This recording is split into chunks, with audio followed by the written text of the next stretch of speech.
श्री गुरुचरित्र कथासार अध्याय 11. श्रीपाद वल्लभाचा जन्म.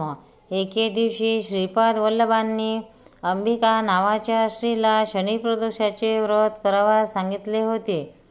तिच्या मनात आपणास पुढील जन्मी अध्यात्म क्षेत्रात प्रगती करणारा मुलगा व्हावा अशी इच्छा होती.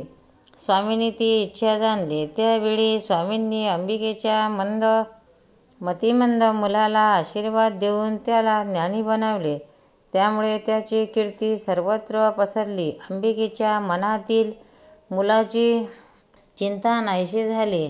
आपला ज्ञानी मुलगा पाहून तिला खूप आनंद झाला.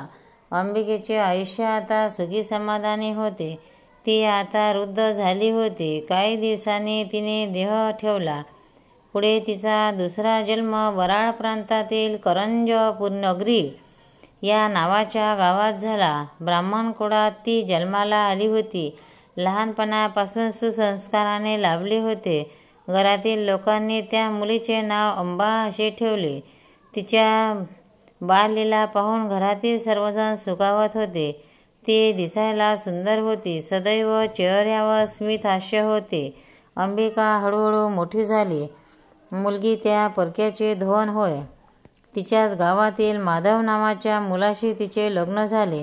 हा माधव शिवभक्त होता. लग्न समारंभ थाटामाटात संपन्न झाला. अनेक नातेवाईक स्नेही मंडळी लग्न समारंभासाठी एकत्र आली होती. एकमेकांच्या भेटीने सर्वांना आनंद झाला. अंबिका आपल्या नवी घरी आली. सासरी तिने शनिप्रदोषाचे व्रत सुरू केले. ती मनापासून शंकराची उपासना करत होती. रोजची कामे करताना तिच्या मनात सदैव शंकराचे स्मरण सुरू होते. तिचा प्रपंच सुखाचा होता. काही संघर्ष नव्हता. आलेल्या अतिथीचे ती मनापासून स्वागत करीत होती. या दाम्पत्य वेलीवर एक फूल उमलले. मुलगा झाला. पतिपत्नीला खूप आनंद झाला. त्यांनी बाळाचे नाव शालिग्राम असे ठेवले. भगवान शंकराच्या कृपेने हा मुलगा झाला होता म्हणून त्याचे नाव शालिग्राम असे ठेवले होते. घरात त्याला नरहरी नावाने हाक मारून जात होते. सर्वांचा तो लाडका बनला होता. वडील एका भविष्यकाराकडे गेले आणि त्यांनी त्यांना नरहरीची पत्रिका बनवण्यास सांगितले. भविष्यकारांनी पत्रिका बनवली व त्यांना आश्चर्य वाटले. भविष्यकारांनी वडिलांना सांगितले की हा मुलगा ज्ञानसंपन्न होणार आहे. अध्यात्माचा अधिकार प्राप्त करणारे आहे. याची कीर्ती सर्वत्र पसरलेली आहे. फक्त दर्शनाने अनेकांची दुःखे नाहीशी होतील. हा मुलगा प्रपंच करणार नाही. तरुण वयातच हा संन्यास ग्रहण करेल. याच्या हातून अनेक तीर्थयात्रा होतील. जडजीवांचा तो उद्धार करेल. वडिलांनी हे भविष्य ऐकले व घरी येऊन पत्नीला सांगितले. नरहरी हळूहळू मोठा होऊ लागला. त्याच्या चेहऱ्यावर विलक्षण तेज दिसत होते. मुलगा 1.5 वर्षाचा झाला परंतु एकही शब्द बोलत नव्हता. आई वडिलांना त्याच्या त्या बोलण्याचे कारण समजेना. आई वडील दुःखी कष्टी झाले व आता मुलाचे साठी देवाची प्रार्थना करू लागले. मुलगा बोलत नव्हता परंतु त्याच्या हातून अलौकिक गोष्टी घडून लागल्या. ते पाहून आईवडिलांना आश्चर्य वाटू लागले. मुलगा आता मोठा झाला. त्याने खून करून आपली मुंज करण्यास सूचना आईवडिलांना दिली. त्याप्रमाणे आईवडिलांनी मुंजीची तयारी केली. मोठ्या थाटामाटात मुलाची मुंज आयोजित केली. मुंजीचा अनेक मंडळी एकत्र झाली होती.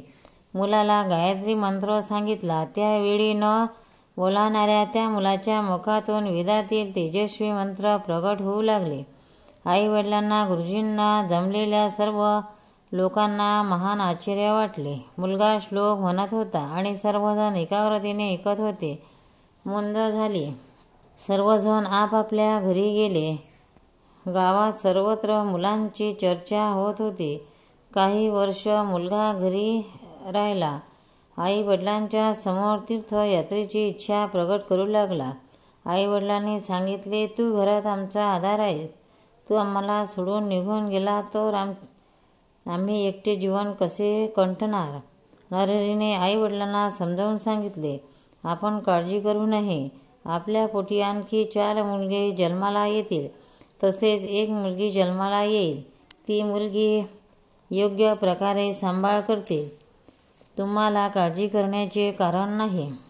नरहरीने आईवडिलांना दर्शन घेतले व आशीर्वाद घेतले. आईवडिलांनी त्याच्या पाठीवरून प्रेमाने हात फिरवला.